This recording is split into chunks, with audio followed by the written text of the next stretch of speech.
नमस्कार दोस्तों, नमः शिवाय। जीवन ज्योति चैनल में आप सभी का हार्दिक स्वागत करती हूँ। दोस्तों, आज मैं बात करूंगी अगहन मास कृष्ण पक्ष प्रदोष व्रत के विषय में। दोस्तों, सबसे पहले मैं बता दूं, प्रदोष व्रत का हमारे शास्त्रों में बहुत ही अत्यधिक महत्व बताया गया है। प्रदोष व्रत करने से भगवान शिव की असीम कृपा प्राप्त होती है, साथ ही पूरे शिव परिवार की कृपा हमें प्राप्त होती है। यदि आपके मन में किसी भी प्रकार की मनोकामना है तो आप प्रदोष व्रत रखना शुरू कर दें। आप देखेंगे कि शीघ्र ही आपकी वो मनोकामना पूर्ण होगी। भगवान शिव जी प्रदोष व्रत रखने वाले भक्तजन से अत्यधिक प्रसन्न होते हैं और बहुत ही शीघ्र उनकी मनोकामनाएं पूर्ण करते हैं। प्रदोष व्रत भगवान शिव का एक प्रिय व्रत है। इस व्रत को करने वाले भक्तजनों की समस्त इच्छाएं पूर्ण होती हैं। यदि आपको संतान प्राप्ति की इच्छा है या फिर किसी भी प्रकार की आपके जीवन में समस्या है, दिक्कत है, कष्ट है, तो आप प्रदोष व्रत रखना शुरू कर दें और आप देखेंगे कि इसका कितना जल्दी, कितना शीघ्र फल आपको प्राप्त होगा। आइए मैं आज बात करूंगी अगहन मास की कृष्ण पक्ष का प्रदोष व्रत कब है, पूजा का शुभ मुहूर्त क्या है, तिथि कब से कब तक रहने वाली है, पूजा आप किस प्रकार से करें जिससे आपको भगवान भोलेनाथ जी, माता पार्वती जी की असीम कृपा प्राप्त हो। सारी जानकारी के लिए आप लोग इस वीडियो में बने रहिएगा। चैनल पे पहली बार हैं तो चैनल को सब्सक्राइब कर लीजिएगा। वीडियो पसंद आता है तो इसे एक लाइक जरूर कीजिएगा। कमेंट बॉक्स में नमः शिवाय जरूर लिखिएगा। दोस्तों, सबसे पहले मैं बता दूं कि अगहन मास चल रहा है और कृष्ण पक्ष का प्रदोष व्रत कब रखा जाएगा। तो कृष्ण पक्ष का प्रदोष व्रत 10 दिसंबर दिन रविवार को रखा जाएगा। रविवार को पड़ने के कारण इसे रवि प्रदोष व्रत कहा जाता है। सोमवार को यदि पड़ता है प्रदोष व्रत तो उसे सोम प्रदोष कहा जाता है। इस प्रकार से प्रत्येक दिन का अलग अलग महत्व होता है प्रदोष व्रत का। पूजा का शुभ मुहूर्त होगा 10 दिसंबर को शाम को 5:25 से लेकर 8:08 तक। त्रयोदशी तिथि प्रारंभ हो जाएगी 10 दिसंबर को सुबह 7:13 पर और यह समाप्त होगी 11 दिसंबर को सुबह 7:10 पर। दोस्तों, प्रदोष व्रत जब भी हम धारण करते हैं, जब हमें त्रयोदशी तिथि संध्या के समय व्याप्त मिलती है, मतलब रात्रि में त्रयोदशी तिथि रहती है, तब हम प्रदोष व्रत धारण करते हैं। जैसा कि नाम से ही आप लोग जान सकते हैं कि प्रदोष व्रत में संध्या कालीन पूजा का अर्थात प्रदोष कालीन पूजा का सबसे अधिक महत्व होता है और शिव जी की जो पूजा की जाती है वो प्रदोष काल में यदि की जाती है तो उससे भगवान भोलेनाथ जी अत्यंत शीघ्र प्रसन्न होते हैं। तो प्रदोष व्रत नाम ही उसका है, इसलिए इसमें प्रदोष काल में पूजा करने का सबसे अधिक महत्व होता है। तो जब भी हमें शाम को त्रयोदशी तिथि मिलती है उसी दिन हमें प्रदोष व्रत धारण करना होता है। दोस्तों, प्रदोष व्रत में सबसे पहले मैं बता दूं कि जब भी आप पहली बार यदि प्रदोष व्रत आरंभ करना चाह रहे हैं तो सोम प्रदोष या शनि प्रदोष से इस व्रत को आरंभ किया जाता है और किसी भी माह का जब कृष्ण पक्ष का प्रदोष व्रत पड़े, जो कि सोमवार या शनिवार को पड़े, तभी से आपको प्रदोष व्रत रखना चाहिए। मैं पूरे विश्वास के साथ बता रही हूं कि प्रदोष व्रत यदि आप अपनी किसी भी मनोकामना को लेकर आप रखना शुरू करते हैं तो आपको इसका शीघ्र फल प्राप्त होता है। पूरे श्रद्धा से, पूरे विश्वास के साथ आप इसे रखना शुरू कीजिए यदि आपके जीवन में किसी भी प्रकार की दिक्कत है। अब आइए बात कर लेती हूँ पूजा विधि की। देखिए, शिव जी की पूजा संध्या कालीन आपको मुख्य रूप से करनी होती है, लेकिन सुबह भी इसकी पूजा की जाती है। जिस दिन आप व्रत रखना है, जिस दिन आपको अर्थात रविवार को सुबह सवेरे आप स्नान आदि कर लें, अपनी दैनिक पूजा आप कर लें जो आप प्रतिदिन की पूजा करते हैं, और सुबह के समय यदि आप मंदिर जा सकते हैं तो बहुत अच्छी बात है। दोनों समय आप मंदिर जाइए, नहीं तो केवल संध्या के समय ही मंदिर जाइए, लेकिन एक समय आप मंदिर अवश्य जाइए। तो सुबह के समय यदि आप नहीं जा सकते हैं तो सुबह अपने घर पर ही विधि विधान से आप पूरे शिव परिवार की पूजा करें। आपके घर में यदि घर के मंदिर में शिवलिंग है तो आप जलाभिषेक करें, माता पार्वती जी की पूजा करें, पूरे शिव परिवार की पूजा करें, नैवेद्य भोग प्रसाद अर्पित करें, आरती करें और प्रदोष व्रत की कथा का श्रवण करें।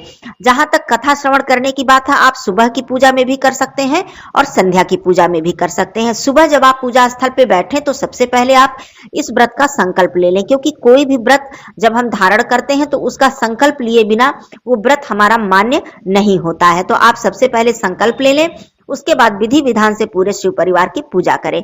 प्रदोष व्रत की नियम की यदि मैं बात करूं तो इसे निर्जला ही रखा जाता है। कब तक, जब तक कि आप प्रदोषकालीन पूजा न संपन्न कर ले, तब तक निर्जला रखें। उसके बाद आप मीठा फलाहार कर सकते हैं।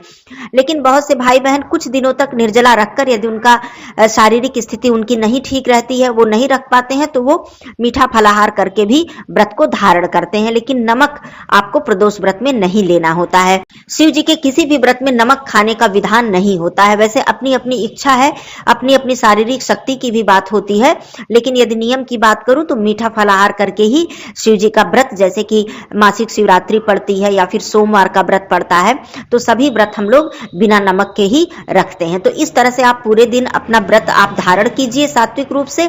उसके बाद संध्याकालीन पूजा आपको विशेष रूप से करनी होती है। संध्या के समय आप मंदिर जरूर जाएं। यदि आपके घर के आसपास मंदिर है तो आप जरूर जाएं। संध्या के समय फिर से आप स्नान आदि कर लें, नहीं तो अपना वस्त्र बदल लें, हाथ मुख धुल के स्वच्छ हो जाएं। उसके बाद आप मंदिर जाएं। संध्याकालीन पूजा में आप भगवान शिव जी को पंचामृत से उनका अभिषेक कर सकते हैं, गंगा जल से अभिषेक कर सकते हैं या फिर केवल जल से अभिषेक कर सकते हैं। प्रदोष काल में भगवान शिव जी को आप बेलपत्र जरूर अर्पित करें। यदि आपके पास ताजे बेलपत्र नहीं है तो कोई बात नहीं, आप शिवलिंग पे चढ़ा हुआ ही बेलपत्र उठाकर उसे धुलकर और उस पर आप सफेद या पीला चंदन लगा दें या फिर राम नाम लिख दें।